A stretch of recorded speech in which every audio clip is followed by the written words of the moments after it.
Aplix, tontonannya anak kedokteran.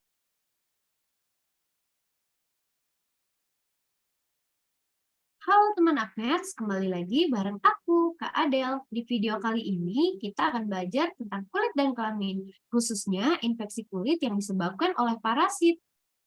Nah, ini ada beberapa learning outcomes yang diharapkan dari teman Agnes, yaitu teman Agnes mampu mengetahui definisi, gejala dan tanda, sampai terapi dari berbagai macam penyakit infeksi kulit yang disebabkan oleh parasit.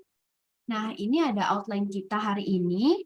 Kita akan membahas infeksi parasit. Itu ada beberapa macam, yaitu salah satunya skabies, cutaneous larva migrans atau yang biasa disingkat CLM, kemudian ada filariasis, dan juga pediculosis. Pertama-tama, kita akan membahas skabies dulu ya. Nah, skabies ini khas banget untuk orang-orang yang biasanya tinggal di tempat yang kumuh atau yang tinggal berkelompok, contohnya pada anak-anak pesantren, anak-anak boarding school, atau juga pada penyakit menular seksual. Nah, kemudian etiologinya apa? Biasanya disebabkan oleh Sarcoptes KBI yang varian hominis. Biasanya dia khas banget di bagian stratum corneum yang tipis. Makanya biasanya dia sering di bagian lipatan-lipatan jari, di bagian tangan, di bagian kaki. Nah, seringnya khasnya di tangan sih, jadi dia di interdigital. Nih, kelihatan ya dari infeksi Sarcoptes KBI-nya. Nah, ini biasanya dia khas gatal banget pada malam hari terutama. Nah, keluhannya biasanya ada juga terjadi hal yang serupa pada orang-orang di sekitarnya. Nah, biasanya tampak papul kanalikuli. Kanalikuli itu gimana sih maksudnya? Maksudnya kayak terowongan ini nih contohnya nih. Ada kanalikulinya. Jadi dia ada tempat membentuk terowongan oleh Sarcoptes KBI-nya.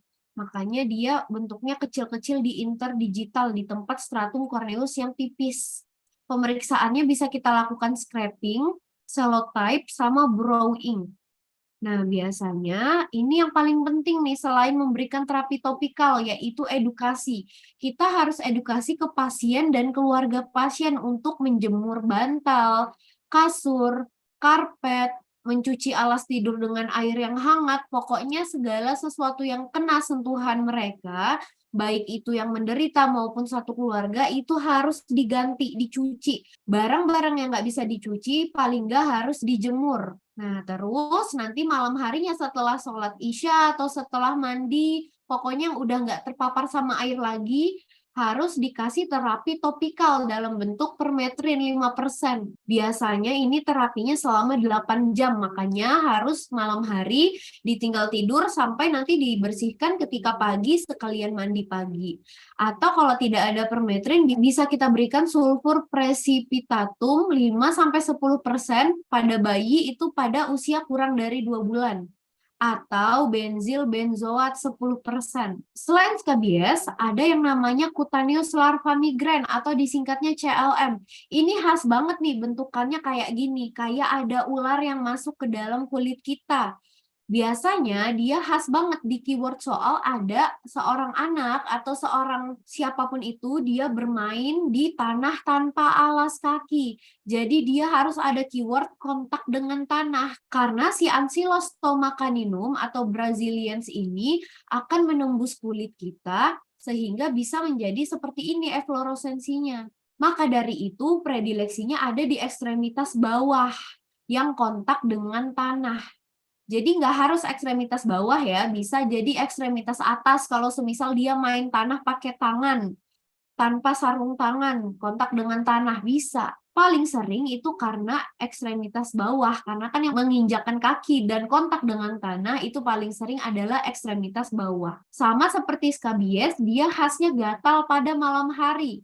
Nah, ini khas ya, pada efloresensinya bisa kita lihat seperti di gambar, dia ada lesi berkelok-kelok atau yang namanya serpigenosa. Pemeriksaannya nggak ada, biasanya udah cukup kita diagnosis langsung dengan efloresensi yang kita lihat.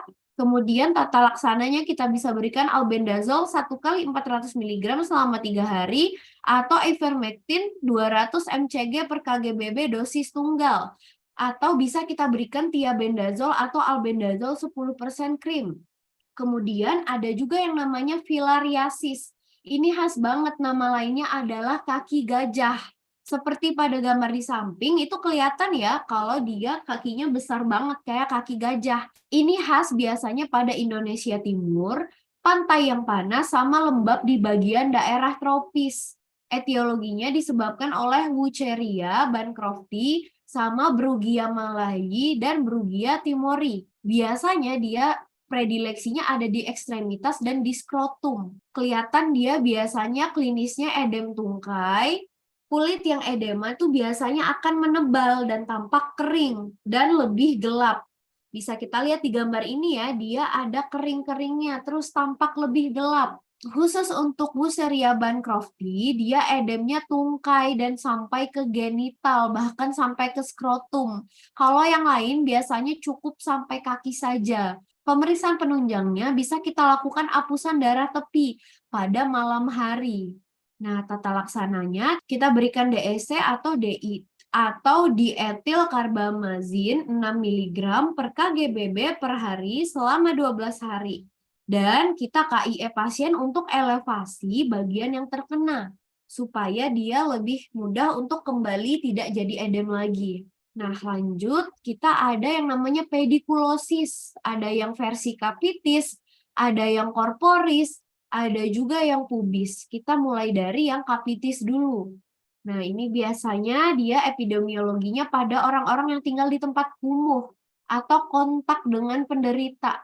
Etiologinya itu adalah pediculus humanus varian capitis. Nah, biasanya dia di rambut daerah occipital atau sampai temporal. Dia tampak abu-abu mengkilat pada batang rambut, dan biasanya pemeriksaannya kita tegakkan diagnosisnya jika menemukan parasit si pediculosisnya ini.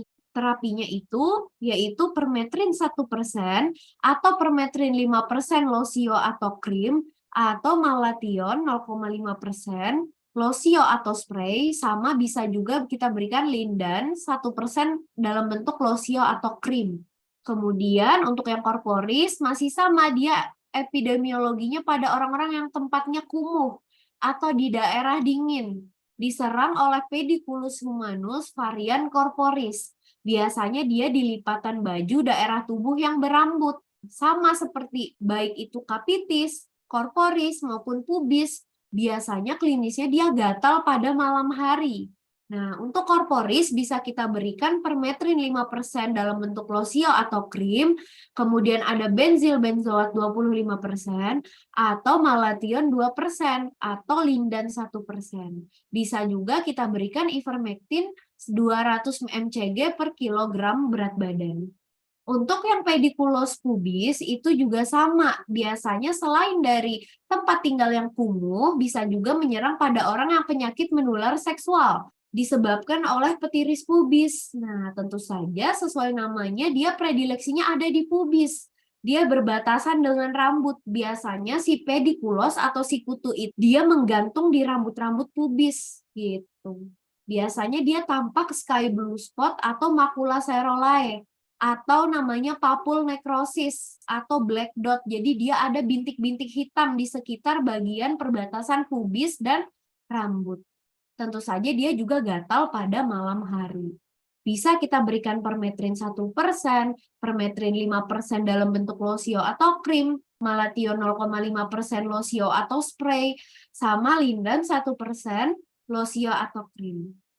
Oke, itu dia tadi bahasan materi kita. Kita kuis yuk. Nah, ini pertanyaannya adalah terapi yang tepat adalah. Dari kasus ini, seorang perempuan usia 25 tahun datang ke poli umum puskesmas. Keluhannya gatal pada daerah kelamin dan juga bercak hitam kemerahan pada celana dalamnya saat tidur. Nah, kira-kira dengan klinis seperti ini, sebelum kita menjawab terapinya, diagnosisnya apa ya teman-teman? Iya, betul. Ini adalah pedikulosis yang varian pubis. Oke, jadi terapinya apa ya? Terapinya bisa kita berikan permetrin 1%. Oke, materi kita sudah selesai. Kita lanjutkan di video berikutnya ya. Sampai jumpa teman Upmates. Bye-bye. Uplix, tontonannya anak Anak Kedokteran.